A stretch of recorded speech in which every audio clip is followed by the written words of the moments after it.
Jeddah প্রতিনিধি হানিফ সরকার উজ্জ্বল, মিশর প্রতিনিধি আফসার হোসেন, কাতার প্রতিনিধি গোলাম মাওলা আকাশ, সংযুক্ত আরব আমিরাত প্রতিনিধি SM শাফায়েত, কুয়েত প্রতিনিধি মোহাম্মদ জালাল উদ্দিন ও মালয়েশিয়া প্রতিনিধি SA সৌরভের পাঠানো তথ্যচিত্রে প্রবাসী সংবাদ জানাচ্ছেন সামদানি প্রত্যয়।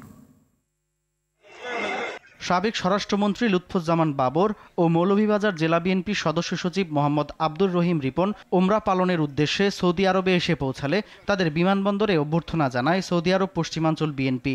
এ সময় উপস্থিত ছিলেন দলের সিনিয়র যুগ্ম আহ্বায়ক আব্দুল মান্নান, প্রকৌশলী নুরুল আমিন, শেখ মুস্তাক আহমেদ, টিপু সুলতান, নাজমুল, ইকবাল শিকদার, সাখাওয়াত হোসেন, মোহাম্মদ স্বপন, জাহাঙ্গীর আলম, আমজাদ হোসেন, আনিস সরকার উজ্জ্বল, আব্দুল করিম, নূর আলম, আব্দুল আওয়াল, রবিন, কায়ুম, মনির, মমিন সরকার সহ আরও অনেকেই। স্বরাষ্ট্রমন্ত্রী জনাব মিশরের আল আজাহার বিশ্ববিদ্যালয়ে অধ্যয়নরত বাংলাদেশি শিক্ষার্থীদের আয়োজনে ৫৬তম কায়রো আন্তর্জাতিক বইমেলায় শিক্ষা সফরের আয়োজন করেছে দেশটির বাংলাদেশি শিক্ষার্থীদের সংগঠন দারুল আজাহার বাংলাদেশ। সংগঠনের প্রতিষ্ঠাতা শায়েখ হাবিবুল বাশার আজাহারি গেল ২৫ ডিসেম্বর বাংলাদেশি শিক্ষার্থীদের নিয়ে এ শিক্ষা সফরের ঘোষণা দিলে তার উদ্যোগে সাড়া দিয়ে এতে অংশ নেয় ১৫০ শতাধিক বাংলাদেশি শিক্ষার্থী। শিক্ষা সফরে আরও যোগ দেন শায়েখ হাসিবুর রহমান আজাহারি, শায়েখ শুয়াইব মোহাম্মদ আল আজাহারি, শায়েখ ঈসা আহমেদ আজহারি, শায়েখ ফখরুল ইসলাম আজহারি, শায়েখ আব্দুল কায়ুম আজহারি সহ বাংলাদেশি শিক্ষার্থীদের আরেক সংগঠন ইত্তেহাদের নেতৃবৃন্দ। নিউ কায়রোর আন্তর্জাতিক প্রদর্শনী কেন্দ্রে শুরু হওয়া ১৫ দিন ব্যাপী ৫৬তম কায়রো আন্তর্জাতিক বইমেলায় এবছর অংশ নিচ্ছে ৮০টি দেশের ১৩৪৫টি প্রকাশনা ও ৬,০০০-এর বেশি স্টল। কাতারের রাজধানী দোহার এশিয়ান টাউনে বাংলাদেশি মালিকানাধীন প্রতিষ্ঠান J&F ফ্যাশন উদ্বোধন করা হয়েছে। প্রতিষ্ঠানটির স্বত্বাধিকারী ফয়সাল রানাকে সঙ্গে নিয়ে এ সময় ফিতা কেটে উদ্বোধন করেন কাতারে নিযুক্ত বাংলাদেশের রাষ্ট্রদূত মোহাম্মদ নজরুল ইসলাম। এ সময় উপস্থিত ছিলেন দূতালয় প্রধান মোহাম্মদ নাসির উদ্দিন, আলমগীর হোসেন আলী, প্রকৌশলী মফিজুর রহমান সানি, মোর্শেদ চৌধুরী, রনি ওসমান, মোহাম্মদ ওসমান সহ অনেকে। সংযুক্ত আরব আমিরাতের বৃহত্তর ফরিদপুর সমিতির বার্ষিক বনভোজন অনুষ্ঠিত হয়েছে।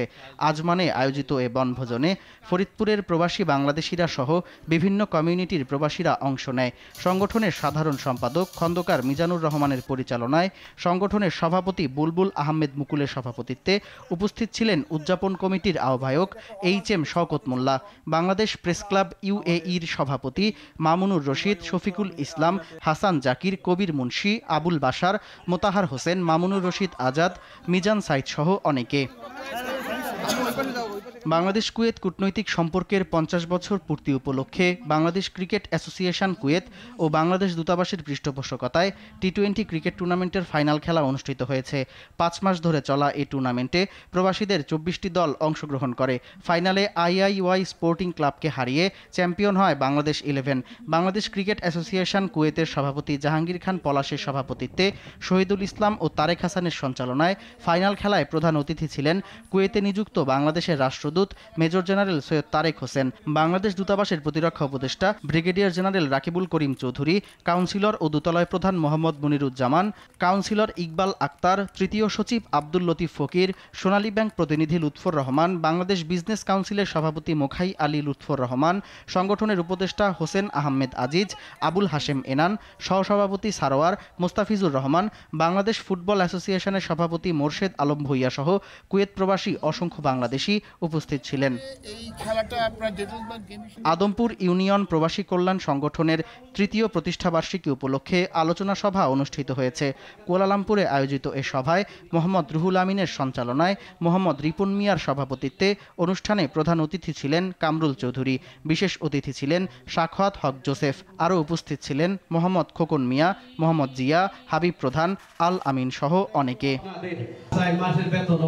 সামদানি প্রত্যয়, RTV।